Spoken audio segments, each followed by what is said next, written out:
council meeting. I will call the meeting to order and ask Nicole to take roll call, please. Bodie, Here. Cacciatore, Here. Carberry Montgomery, Here. Kroll, Here. Rosendahl. Here. Please stand as you're able for the Pledge of Allegiance.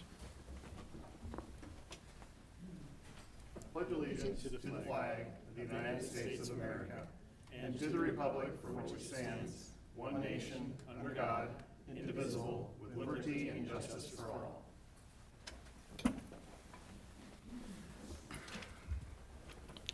Urbandale is a national leader in character counts, endeavoring at all times to promote and model the principles of trustworthiness, respect, responsibility, fairness, caring, and citizenship.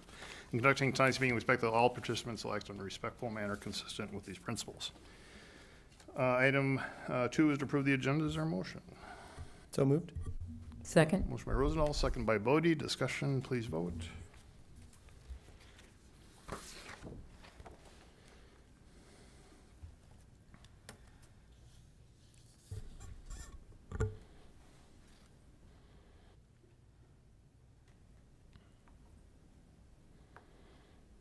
That passes.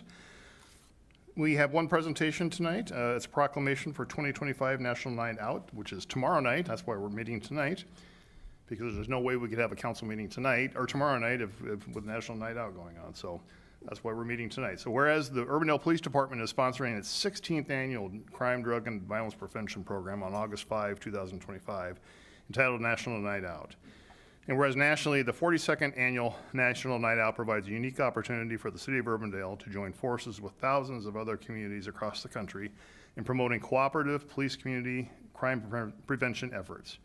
And whereas the citizens play a vital role in assisting the Urbandale Police Department through joint crime, drug, and violence prevention efforts in the city of Urbandale, and by supporting National Night Out 2025 locally. And whereas police community partnerships, neighborhood safety, awareness, and cooperation are important themes of the National Night Out program. Now therefore, I, Robert Andewig, Mayor of the City of Urbandale, on behalf of the Urbandale City Council and the entire community, do hereby proclaim Tuesday, August 5, 2025 as National Night Out, and call upon all citizens of Urbandale to join the Urbandale Police Department in supporting the 42nd Annual National Night Out on August 5, 2025. And I will ask our Police Chief, Rob Johansson, to come up and accept this.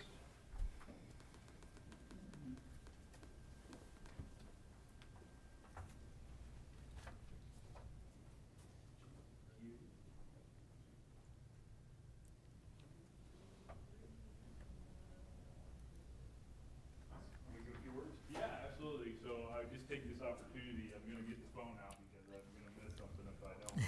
So if you haven't been to National Night Out, it's a huge event that we put on every year in our parking lot over here. So please come out if you haven't been there, and if you've been in the past, you know how great it is. So I'm just going to run down. We're going to have pizza, snow cone, hot dogs, chips, popcorn. We're going to have the Black Hawk helicopter again. It's going to land at 5:15. We're going to have canine demos. The petting zoo is back again. That's a big hit. A bunch of bounce houses, dunk a police officer in the tank. We have that every year. That's a big hit. You gonna be in there? Donut eating contest, and I've been told that Mayor Andewig is going to step up to do this. What? So I will be back. I thought about bowing out this year, but I'm going to have to. Ooh. It's on. Friendly wager? We're going to have superheroes there, Batman, Batgirl, Ghostbusters. We're going to have dancers there, the BU dancers and the Jaywalkers. We're going to have live music, and we're going to have the cop cars available too. So. That's all the new cop cars are out now. Yep, new cop cars are out. They look really nice. Cool. Hope everybody can make it. Yeah. Thanks, Peter.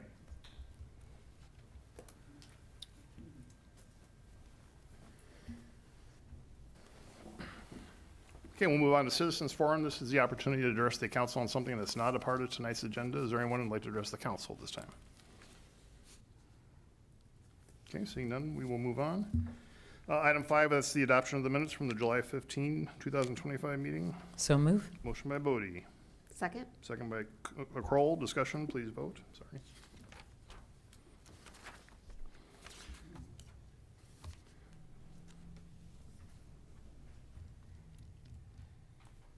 That passes. Item 6 is the consent agenda. There are 18 items for approval on that. So move. Motion by Bodie, Second. second by Rosendahl. Discussion, please vote.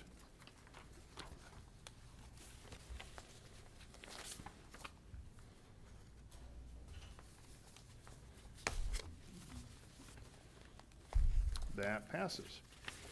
Item 7, is public hearing. We have one public hearing tonight, and that is to consider the Timberline Village Knapp property rezoning from A1 Agricultural Reserve District to the R1S Suburban Density Single Family District at 13600 block of Aurora Avenue. The public notice for this was published in the July 18, 2025 Des Moines Register. Ask for any objections to that notice as published. There were none. Let's ask for a motion to open the public hearing. So moved. Motion by Kroll, Second. second by Bodie. Discussion, please vote.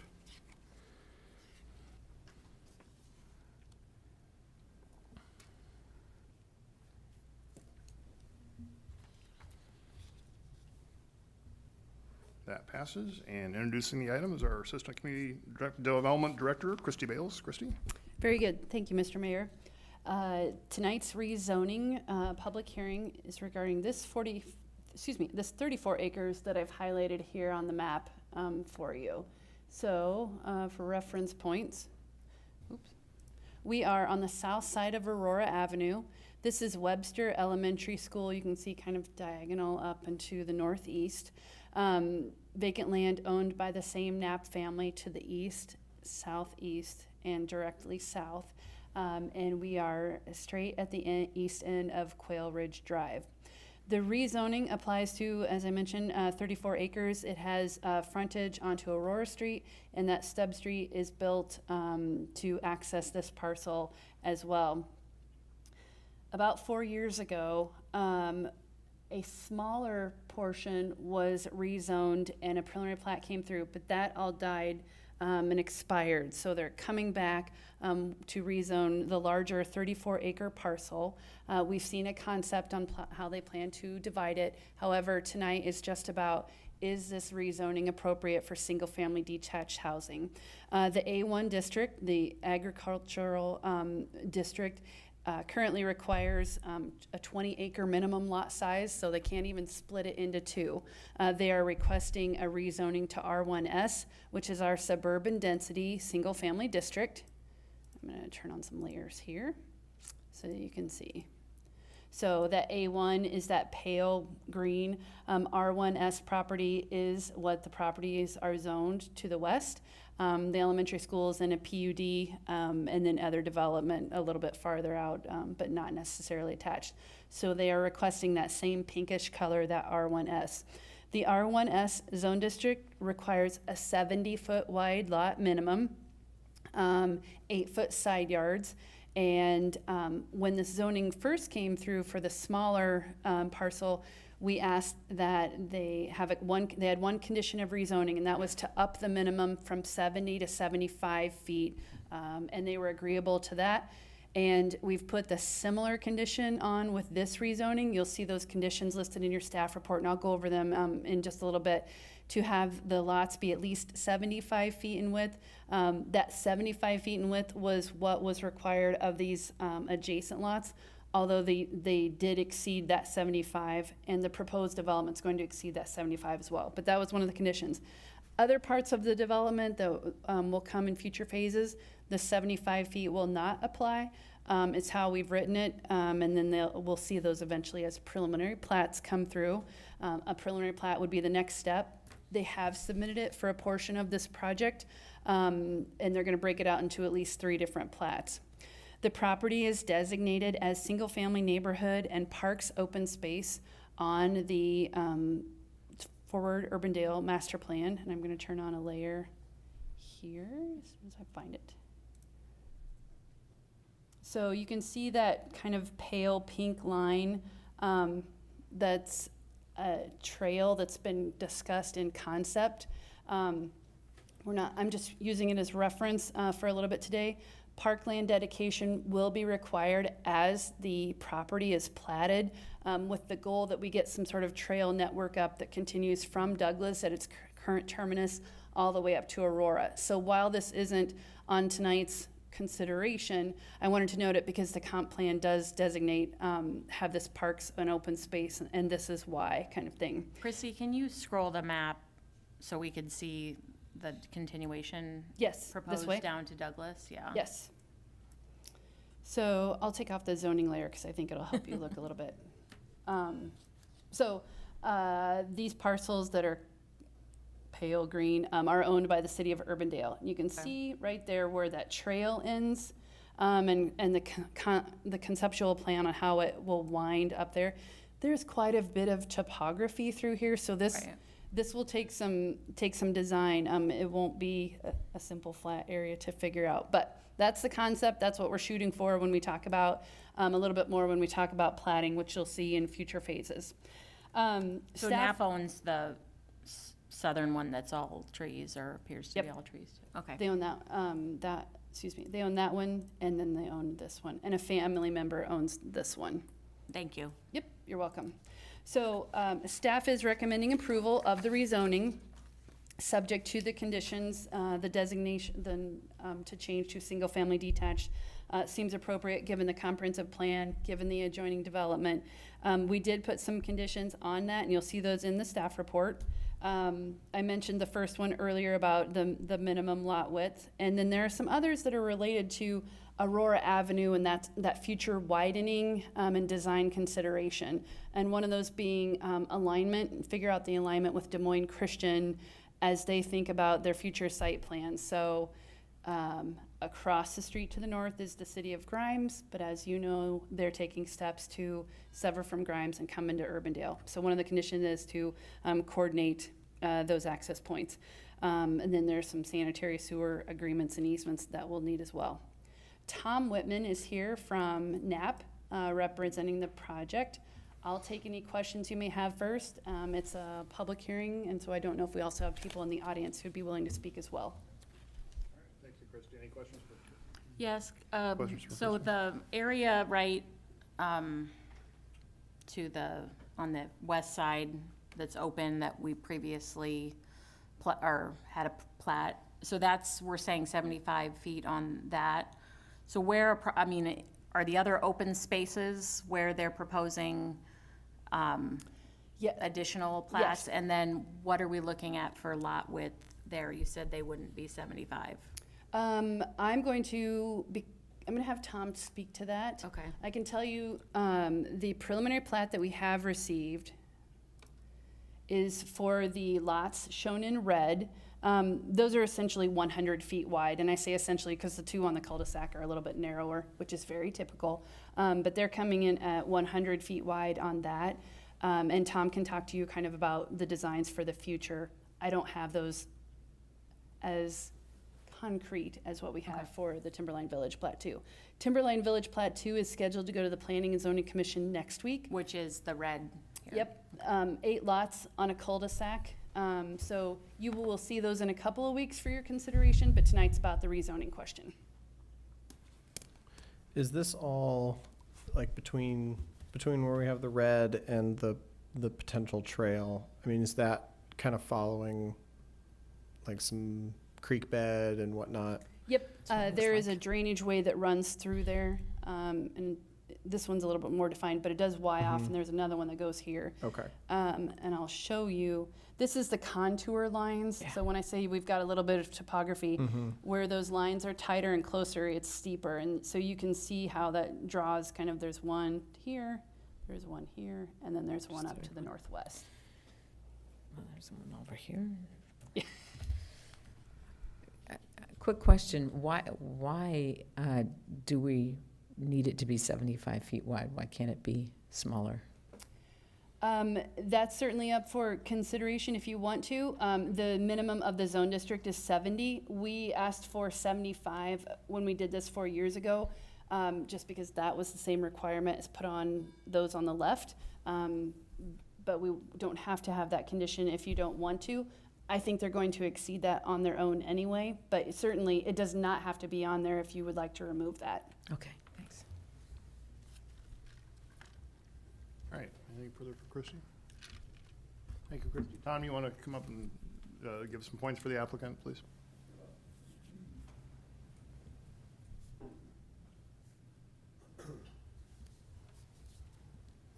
Miranda Wagon, members of council, Tom Whitman with Knapp Properties, 5000 Westtown Parkway, West Des Moines. So yeah, we agree with the conditions of the staff report as written. as far as how we're developing this, you know, it is pretty much what we did 4 years ago. We're showing lots, as Christie mentioned, 100-foot width plus. And kind of following that in our planning with, is this the cursor? Okay. This area here to the north, where it's open and more gently sloping. And then we have an open field area in here. We're looking at a single loaded street that would come over and then line up with the entrance at Webster Elementary. So we've got a full intersection at that point. And then one more thing, I don't know if Christie mentioned it, we're looking at a single lot right in this corner that would have right-in, right-out access only onto Aurora, since there's no opportunity really for full access right there, especially when Aurora is widened in the future. So, but yeah, the market here just, it seems to be calling us to do higher end. What about, what sort of lot widths are you looking on that single street? Same? The one in red or farther north? The one that you would connect up to Aurora? Yeah. In by the this school. area, yeah, I'm thinking we're at least 90 and maybe 100. And then on this single loaded sack, I think we're leaning toward 90 footers on that.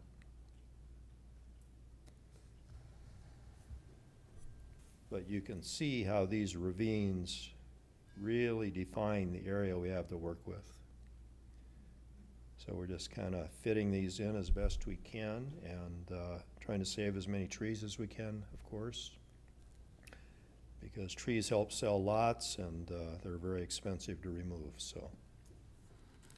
You're not contemplating connecting what's shown as a cul-de-sac in red to Aurora, correct? No, sir. No, that would entail crossing those ravines, and when you Right. cross the ravine, you end up with a big culvert. You're tearing out a bunch of trees, you're kind of skinning it raw.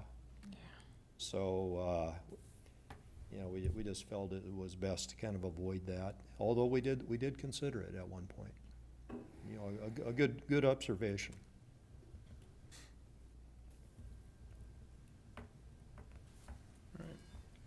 So that would, I mean, kind of treating it as it is right now, I mean, that probably alleviates a lot of stormwater flowage and otherwise, like, issues, I would assume.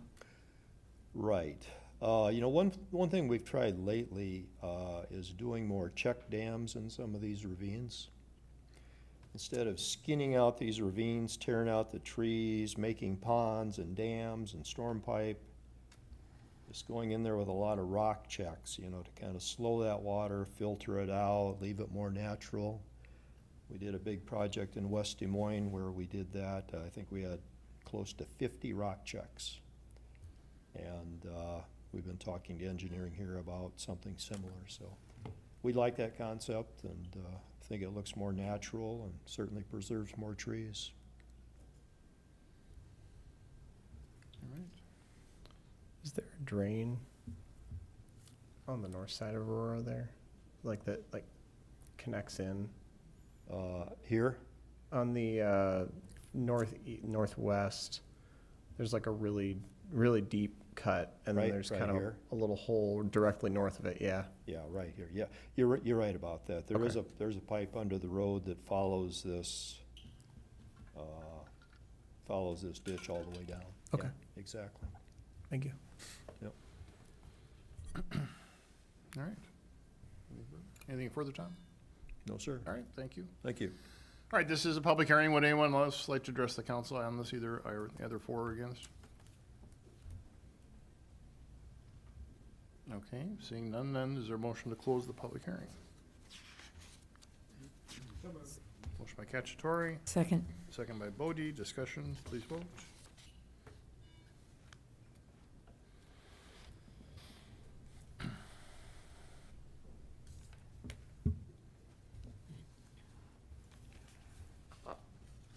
That passes.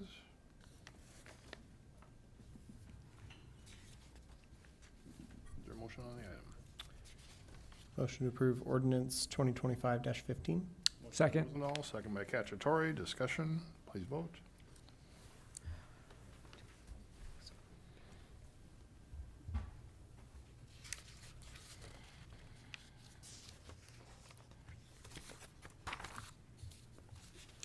That passes.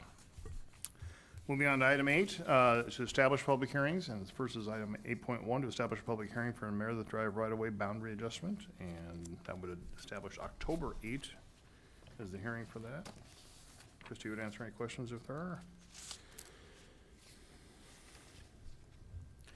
Motion to approve resolution 230-2025. Motion by Rosendahl. Second. Second by Bodie. Discussion, please vote.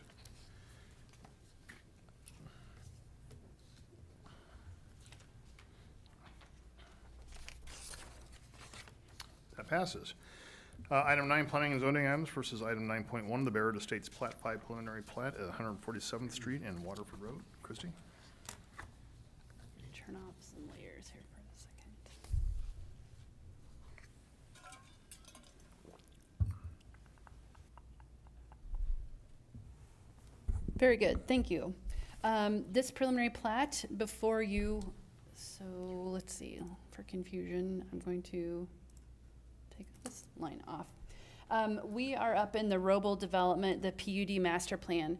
When this PUD master plan came in, it was 1 mile long and it went from 142nd Street to 156th Street. So you can see how this area has changed quite a bit over the last few years. So when the PUD master plan came in, it included the standard kind of wider single-family 75-foot wide lots. There were some narrower 60-foot wide lots. One of the amendments that came in was to have some 50-foot wide lots. This is when Barrett Bozen Park was dedicated as part of their parkland dedication. So we continue here towards the east with some single family, then it transitions into some townhomes. And so the Waterford Way townhomes I've got shown here in red. Plat 1 is in white, Plat 2 is in red. Those will wrap around the parcel in the corner, which you have seen as it came into you as initially as the Ravel apartment project and then changed their name to Line 7. So that Hubble apartment project there on the corner. So with that, this parcel here is the last major parcel in this development. They are proposing 31 single-family detached lots on this approximately 10 acres. So 147th Street will come through, and I'll flip over and show you this plat layout. So 147th Street will be extended all the way to Waterford Road. There will be one cul-de-sac that comes off North Park Drive extended, and then a short little cul-de-sac that comes off as well. In addition to the single-family lots, there are 2 lots for detention. You can see those here and here.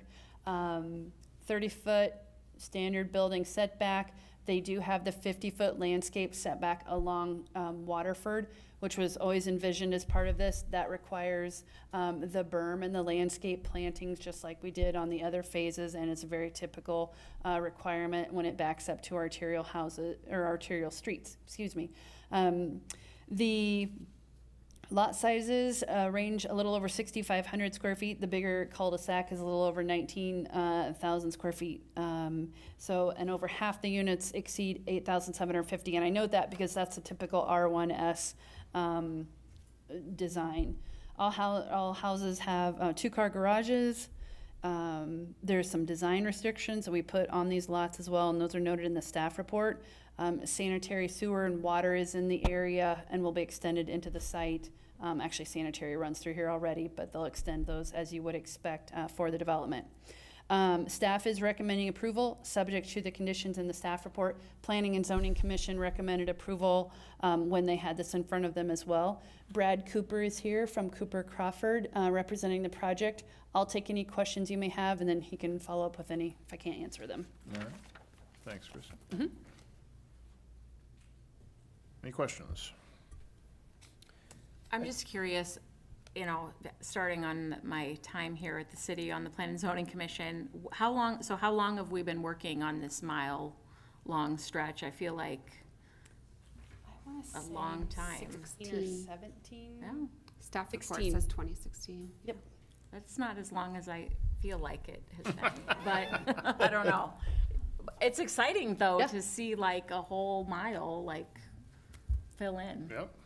with such a variety of housing Yes. types. Yeah, that's good.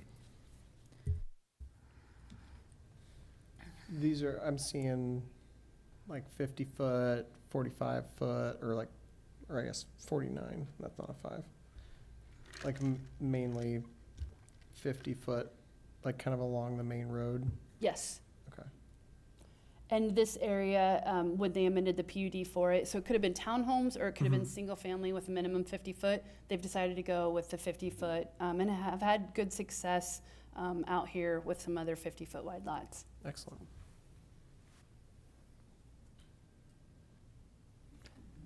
How far south is 147th Street going to extend there?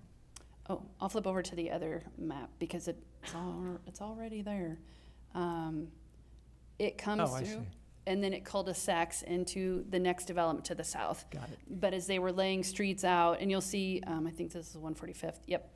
There were connections right here that we wanted them to make. So those stub streets were placed when the southern development came through, so that the northern development came through and connected for those spots of street extensions, sidewalk extensions, utility as needed.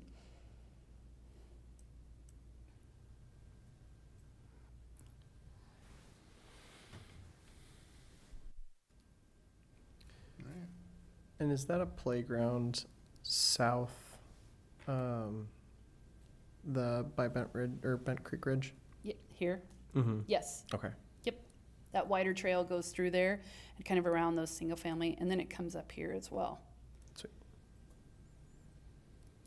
The parkland for this development was actually all three parts as allowed by our parkland dedication. It was land on the corner, and it was the trail connection that comes through here.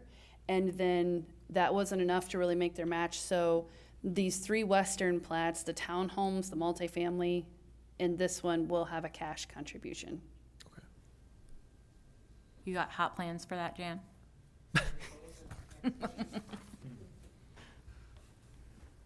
And that's noted, the remaining payment is noted in section, or no, actually, that's water main reimbursement. So, and to pay the parkland dedication fee, I've put there, so that's already been set, and we know what to collect.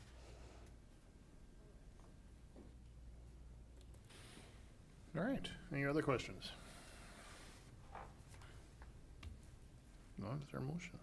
I'll move approval of Barrett Estates Plat 5, Council Letter 8249. Motion by Carberry Montgomery, Second? second by Bodie. Discussion, please vote.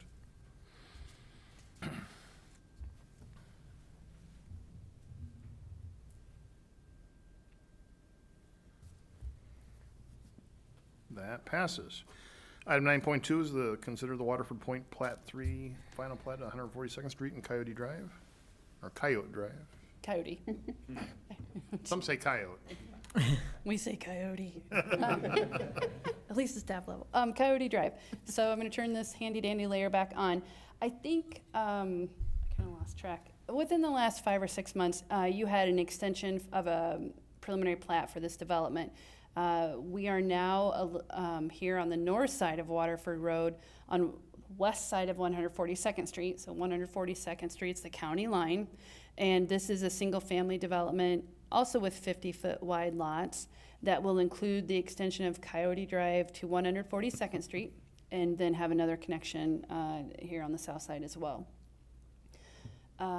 This project is part of, it was just under 80 acres for the Wheeler PUD, so it's zoned PUD. So they have multifamily designated at the corner, haven't built it yet. Then they had townhomes and then single family throughout, and these single families were originally planned for townhomes, but then they amended the PUD asking to have just single family detached lots. So that's what they were building. And the lot layout is here. So you can see. 30-foot typical front yard setback. They will have that 50-foot landscape setback along 142nd Street. Again, the arterial street with that larger setback, berm, and plantings as required by the PUD master plan. Staff is recommending approval, subject to the comments noted in your staff report. The developers have been okay with it, but they weren't at P&Z and they aren't here tonight, so they haven't said anything. They must be okay with it. So then. I think, Who's the I think we're good. developer? Eric Grubb is the developer, but I don't think builder, so. Have we done, and this might be more of a John question, like a widening plan or assessment schedule for 142nd? I mean, I'm assuming at some point that would be widened or paved or something. I think it's gravel right now. Correct. We have not done anything right now with their final plat. We'll just get our standard fees collected from them. We're working on now with the reconstruction of 142nd Street to the south. We've got it in those plans to overlay the first half mile of 142nd Street. We've got some things in the works that we might be able to go all the way up to Meadow Drive and do that entire mile, but not everything has quite been worked out there. But would there be an assessment to these property owners or no? When we reconstruct, there will be. Oh, And again, okay. that gets, at this point, the developer has his choice. They can either pay cash or provide a bond for the street, and then they have to pay cash for the sidewalk. So we'll have that money up ahead of time. So it has never happened that the property owners had to pay that assessment at a later date. It's always been handled by the bond or through the developer. What would we anticipate that time frame being? Quite a while. Okay. Because I mean, right now, a couple things is typically when we want to do our reconstructions, we'd like to have a fair amount of development along the road. That lets us know where our access points need to be. You know, right now, one of the things I was talking about what's in the works is currently the north half mile on our side is still in Dallas County. That is not in Urbandale. So when you have no development there, nothing happening on the Grimes side, it gets tough, because again, you want to know where your access points are so you can build your left turn lanes and not try to piecemeal it, you know, building a half mile at a time or something. Makes sense, thank you. And do we have, it looks like we've got like the landscape buffer easement. Does that serve as support for widening? No, what we'll do is with this, we get the full, their half of the 120-foot right-of-way, the 60 feet. Then we also get a temporary easement that allows us to do that grading. And then one of the things we've been doing for the last several years is we hire an engineer to come up with a preliminary profile. So they determine what the road should be, where the berms will be, so that way the developers can match into that. And we try to limit, you know, any future disturbance as much as possible. Gotcha. And I will note, we don't want them to plant, which is why one of the conditions is to provide a bond for the plantings, because what we don't want to do is have the developer plant them and then in whatever year have to rip people's trees and everything else. So while they will grade the berm, they will not plant it until after the street widening is complete. And when you say plant, like Trees and trees, shrubs. Yep. Mhm. it like they'll grass it and whatnot. Yes, Yeah. yes, they'll still stabilize the site. It's the trees and shrubs we want them to wait on. Sounds good. And one other question I had, when we've had a couple of things come through where we talked townhomes, but now it's single-family detached. Is there kind of a difference in how many lots you put on there if it's townhomes versus single-family detached? Or when you're talking 50-foot lots, does that not really make much of a difference? There's a different density that's a different maximum density is allowed when it's townhomes. And so usually there's a lower density for single-family detached, but by the time they put in the streets and the detention and that sort of thing, they're still not getting even to that maximum. Gotcha. So could there have been more units, more doorsteps with townhomes? Yes, likely, just because the density would have allowed a little different layout. Okay.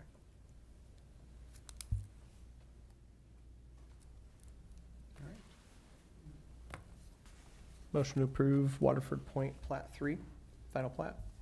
Motion by Rosendahl, Second. second by Bodie. Discussion, please vote.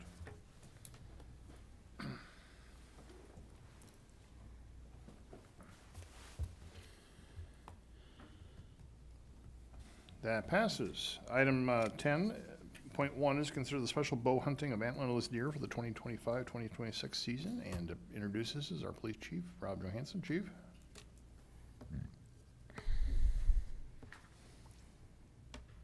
Mayor, members of council, this is gonna be our 27th year of deer hunting. Mike, Mike's not on. There we go. 27th year of deer hunting in the city. Been successful program. I will note that we've never had a single injury or anything in occurrence with those 27 years. So very safe program, very well managed by us along with the Polk County Deer Task Force. If you look at the map that, or the graph that it was in the council letter, you see that it's effective. We had deer numbers in the 90s back in the early or late 2000s, and now we've steadied that out, and it's almost the same amount of deer taken every year, which to me points to the success of the program. We're maintaining that, and you can see from the survey that was done this year that 30 deer per square mile that the task force is wanting. They actually want 20, but they're satisfied with 30 deer per square mile, and that's what we've achieved with this program. So I'll answer any questions you have. It's the same program as it is every year. We did add 2 additional parks, the new parks out west, Urban Hills Park. I say 2, it's really 1, and it's 2 different pieces of that we're hunting or proposing to hunt. And the one piece is up by the satellite facility for the parks, if you saw from the map. So there's a lot of deer that go, I can tell you from experience, because I drive in that way every day, that there's a lot of deer hit on that road, right in that area, going down through there that are crossing that section back and forth. A lot of deer get hit by cars out there, so there's quite a few deer out in that area. So I think that's a good addition. But I'd certainly answer any questions that you have. I don't remember if I saw in there, is there like any signage we put up in the vicinity of those parks, like just saying like, hey, like don't wander in, right? Like don't I just go don't wandering. believe we put up signage. Do we? We do, Jan? Okay. Okay. There's your answer for that. Sounds good. Okay. Sweet. Thank you. Are we still working with Meat Locker or? We do. We still help transport those deer down to the Milo Locker for the Hush program Okay. when they want to donate them, and they do quite a few. But we help get those down there. If they can't get them down there, we help them, so it doesn't hinder them. And I've explained this in the past. If you're out hunting in the evening on a Sunday or even during the week, and you take a deer and you have to get it to the locker right away and the next day, it's hard to be able to miss work or whatever else. So we help transport when they run into those situations so the meat doesn't go to waste and it's put to a good use. And that information is provided when they apply for their license? Yep, our hunters that we have know all about that program. Yep. I see all of the areas are in Dallas County, correct? The hunting? areas? Well, there are some parklands that are in the Polk County area, some there of are. our parks, if you look at the maps. But the vast majority of the hunting is in Dallas County, yes. Oh, I see. There's some at, looks like Northview Park. Yes, Okay. but the vast majority of it is out in Dallas County. Is that because the number of deer per square mile is just more dense out there? Yeah, and we just, the areas that are available to hunt and still maintain the distances for safety, that's required by the program where it's been developed. And every year we get with community development, and Steve Franklin goes through and changes that area that's allowed to be hunted in Dallas County based on the new developments that you're approving and where the new houses are and where the new developments are. That shrinks that area that can be hunted. So eventually we won't be hunting very much at all, just the parkland probably, but there is still allowed to hunt on that private land out west, and that's that area that's noted in that letter. Do we get a census of sorts throughout the city on number of deer per square mile? The only aerial surveys that they take are out around Living History Farms and out west. They don't I think they do that just to limit, they only have so many hours that they can go out and they have to do all this area. So I don't think because the area isn't big enough to take that time to take the survey into the Polk County area. I know along North Walnut Creek, there are a lot of deer, and I hear neighbors complaining, but, Yep. I don't know if it's any thicker there than anywhere else. Yeah, I would tell you there's pockets around, and up by the park up there by the interstate and then behind the Ramada up in that area, there's a lot of deer up in there. They get hit by cars a lot as well. My minivan took a direct hit a number of years ago on Douglas. It's amazing where you'll see them at. How do we promote this program? The Polk County Deer Task Force, I don't know if we advertise it a ton because we have a good set of hunters, but they put it out. To be honest with you, I don't know the answer to We that. probably have a lot of the same folks who come back every year. Yeah. We do. We have some very experienced hunters that have been with the program for years, but we are always accepting more if we have room for hunters. It is promoted through Polk County Conservation, and they primarily do it by getting the right hunters in the right places. That's good. That's really more the driver than kind of a general awareness building piece of it. Or at least that's the way it used to work. Yep. So I guess even though it's the Polk County Deer Task Force, they work jointly with Dallas County or They work. into our communities? Yeah, into they our- work with the cities Okay. to promote into the other counties Okay. where we bleed over into the other counties. Have we gotten any pushback at all from any of the new homeowners that are around the new spaces? We had one person that had emailed concerns that they did not want the hunting at the Urban Hills Park area, the new parks that were added out west. We sent out letters to everybody that is adjacent to that area about the park and recreation meeting. She sent an email just prior to that meeting voicing displeasure with that occurring, and they didn't want that to occur. They liked the deer. Kind of explained the program and the response. Officer Tenhaken had sent a really nice email back and explained why the program's there and what we do and all the things we do to ensure that it's done safely. She did request emails for the council and everything, but I didn't know if she ever sent anything, so. Not that I'm aware of. It's just nice when we're on the doors to be aware that that might be something we encounter.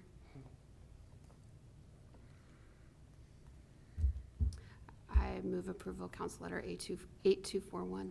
Second. Motion by Kroll, second by Carberry Montgomery. Discussion, please vote. Thank you. Thanks, Chief.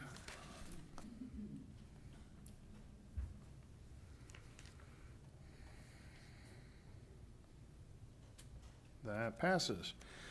Item 10.2 is to consider the public property lease agreements with the Urban Hill Community School District, and to introduce this is our Parks and Rec Director, Jan Herkey. Jan? Mr. Mayor, members of the council, this is our every 2 years coming up for the leases with the school district. The leases for the other sports complexes have a longer lease, but we've been doing consistently 2-year leases with the school district. This is for their use of the softball field at Lions Park, as well as the 8 tennis courts at Walker Johnson Park. Very minimal changes to the lease, just a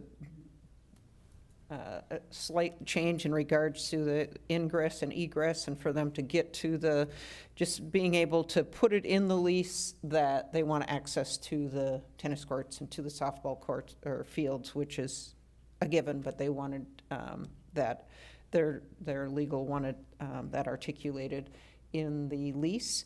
So questions that did come up in regards to where are we at with Lions Park Master Plan and does this affect it?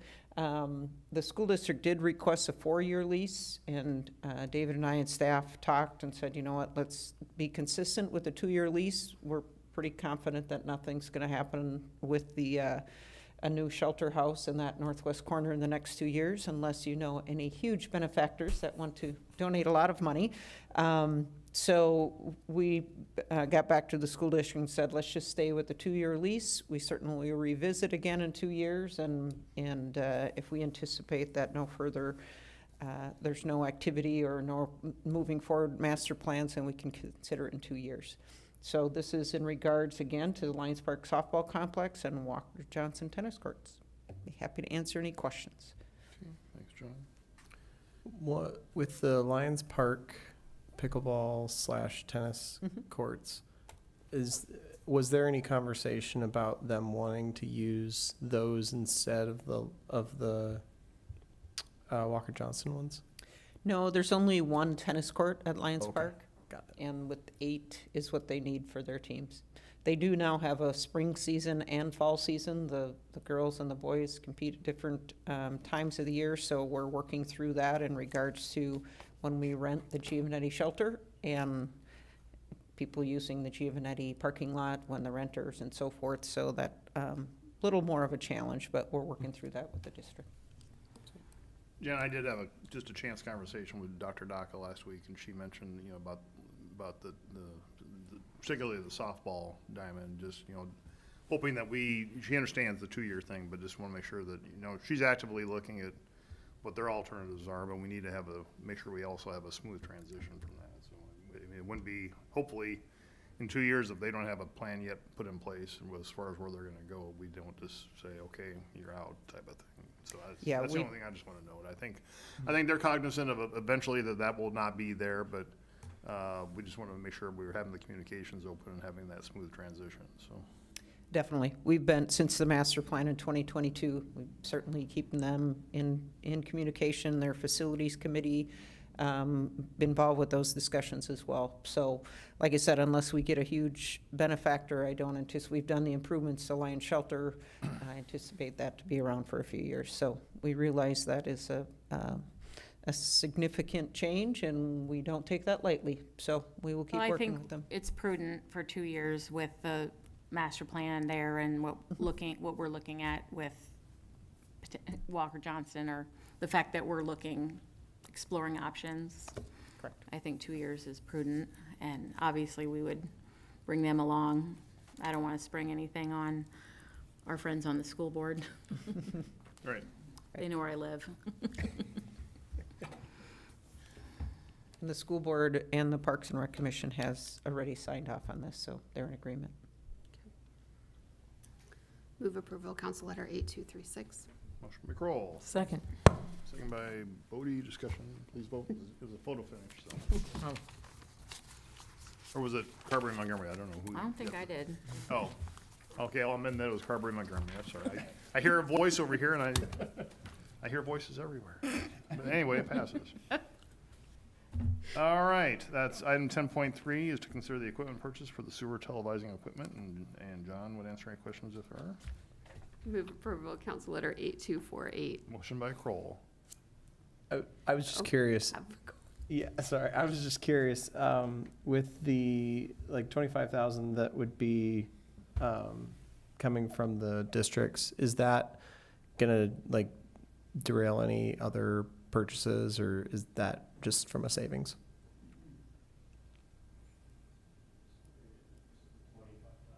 Yeah, there was budgeted was 160 and his expenditure of 185, so I was just curious. No, like I said, this is all. Sorry, this was all accounted for in their budgets, and the districts have already, I guess the USSD, which is the largest share, has already approved this, and we'll shortly be meeting with the Windsor Heights District to discuss it with them as well, but I don't see that as any issues. Okay, sounds good. Second. By Kroll, second by Rosendahl. Discussion, please vote. Here's your discussion period.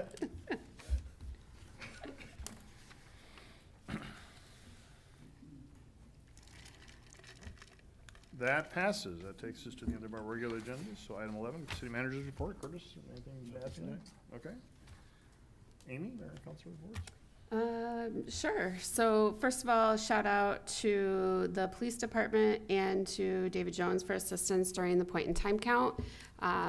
Point in time count is the time when we do a census of the unsheltered population here in Polk County. Hearing that there is some rumblings of potential individuals, we worked with the police department and city manager to identify where those locations were. Happy to report we did not find anyone. Also happy to report the one individual that we knew was here is housed, so that should no longer be an issue either. So a successful count from that perspective, at least for Urbandale. And then this morning I got to present to Leadership Iowa University down at the Capitol, which was a fun little opportunity to highlight the good work out here in Urbandale and what does it mean to be a city council person to a bunch of college students. So it's fun opportunity. All right, great. Joe?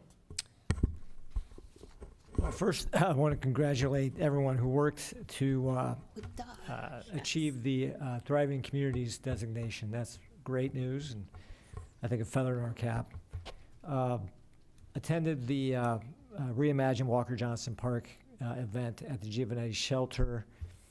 I wish there'd been, we did plenty to advertise that, so this is not a criticism at all, but I wish more people had been able to attend that.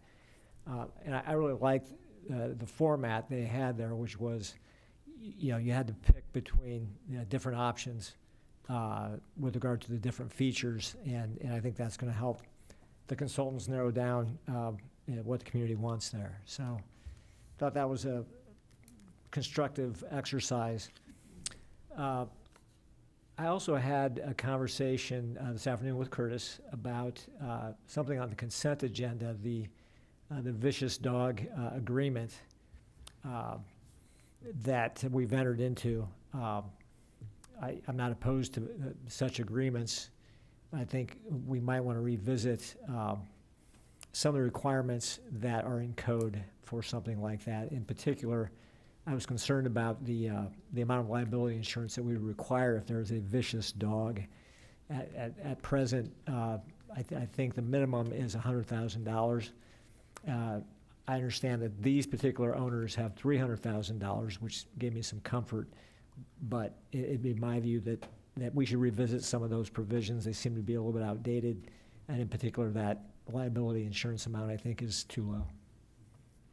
Also, I was just wondering where we're at with the, as long as I'm talking about the code, I think we were doing kind of a code rehaul. What's going on with that? We are working on that. Okay.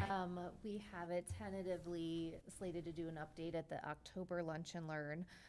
Staff has spent many hours with counsel, Sure. with legal counsel, going through what I'll call the first phase of the project, catching any of those outdated or obsolete references, and doing some of the basic wording changes.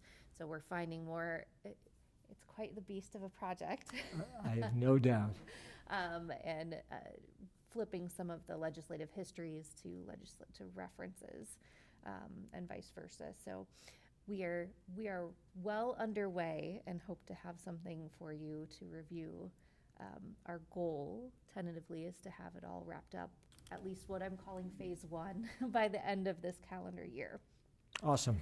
Yes. Great, thank you. Finding some other things along the way that I'm sure. that those will come in phase 2, but yeah. That's all I've got. Thank you.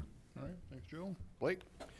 I'll echo the code thing. I'm a fan of iterative process. And so anything, like phase 1, phase 2, phase 3, like, can we move things through? So appreciate the update on that. I think I saw an email today about the community crate coming back. And I also might have heard somebody say that it is open to being hosted in other places as well. I think that's a really cool opportunity that we should think about of is there an opportunity for us to host it for a week or whatever, bring it out this direction and invite people that are farther west that would like to see it and learn more about it. So It's a fantastic idea. and then second, I had a few emails a few weeks back regarding dog walking through the cemetery. So I just wanted to re-bring that up and say that we might want to have conversations about how we all feel about, do we change things about how it's written right now? Are we comfortable with where it is today? So just wanted to bring that up for conversation in the future. All right. Bridget? Way to go to our staff on the Thriving Communities. I mean, I'm very, very, very excited. And Bob. And Bob, staff and Bob, but also Polk County Housing Trust Fund. Adam and- Caduce, too. And R&R. Yep. I think a token of our appreciation, like a flag T-shirt, might be very well received, at least at the Polk County Housing Trust Fund, and probably by Adam Caduce as well, if we could make that happen. I think we Can can. deliver. You know what size Matt would wear, so. Yeah, I have a rough idea. So I'm just super excited about that. From the first time I heard about it a couple of years ago, I've been wanting us to get that, and I really, crossing all the things that were successful in being able to utilize that, because I know it doesn't guarantee anything, so.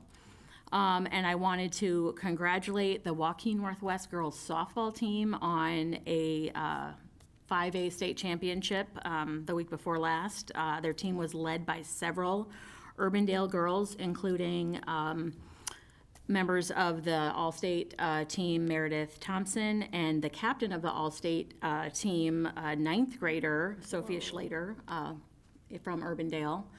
I believe she has a very bright career in softball ahead of her. Also, the Northwest boys baseball team had a wildly successful season, and I just wanted to point out that one of their star players, Trace Stapleton, is the son of Urbandale firefighter TJ Hardin. So he was shouted out on Channel 13 during the state championship week, and I know that TJ, very proud dad. So I think that's all I have. All right, thanks. Pat? While we're meeting, the Currents of Change report that covers the source water research assessment here in central Iowa is being presented, and I believe someone from Urbandale is there. I'm not sure who that. Okay, great. That's outstanding. There will also be videotape of the entire report presentation and apparently edited versions down the line. Some of us are encouraging that, the 10 to 20-minute version, not the 90-minute version. So hopefully we'll all be able to become more familiar with that work. I also want to mention the Thriving Communities designation. Thank you very much. That's an extremely exciting thing. And the Reimagine Walker Johnston Park session was really nice. I'm hoping that maybe later the attendance stepped up a little bit. Joe and I were there about the same time. It was a little bit early, so maybe hopefully later there was more attendance. But it was really well done. Very hard choices to make. I'm glad they kind of forced them. And then I have an opportunity. Brian Smith, who is the executive director of the Iowa Wildlife Federation, is in the process of rewilding his property. That's been a topic that's come up here. And he told me that he would love to have me be his guest so he could show me what's working and not working as he does that.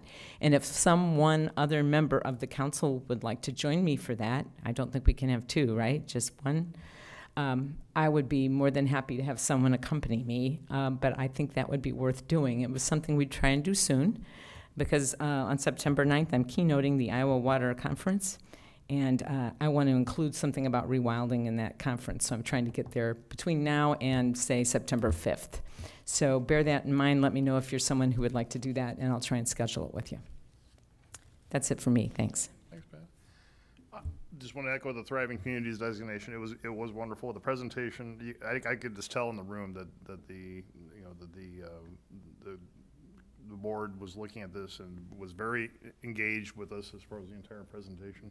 Curtis and staff did a fantastic job, as people have already said, as far as getting this organized for that. We were very well organized. Everybody presented well. They asked great questions, and so I had no hesitation that we would be getting that designation. So congratulations and thanks, Curtis, for everybody and the staff for organizing that. So donut eating contest. Again, I'm doing that tomorrow night. So everybody come for National Night Out. Do we know what time that's slated for? No, I don't think so. But, Sure we don't. also, I pointed out we had another great cultural event in Urbandale on Saturday with India Day. Perfect weather for that versus last year when Bridget and I were out there in 100-degree heat. Service of the Sun last year. Yeah. But a great turnout for that, and a lot of Urbandale folks involved in that, and so great event as well, so. And thank you for the remarks you developed for that. Those Okay, were well, thanks. beautiful. I appreciate that. I appreciate that. I don't think, and you didn't have anything for DART, Bridget? Oh, well, I talked to everybody except for Pat, but please fill out that survey from the partnership tonight and say that you prioritize regional, I don't know, you had just looked at it, regional transportation and also, It's a write-in. and then something related to their legislative priorities being related to alternative funding sources for DART. But we have a meeting tomorrow, and I'll probably have lots more to report after that, because things are getting fun again. Oh my goodness, I think you all know, though, I met the cast of Ted Lasso when I was in Kansas City. Oh, gee, did we? I don't think we heard that. That is At so the cool. DART conference, so no, that was a really, I don't think we heard that, Bridget. I mean, I've told almost everyone that I know, because it was pretty cool, but yeah. There'll be more DART to come, don't you worry. All right, with that, we are adjourned. Thank you, everyone. Jason City, yeah.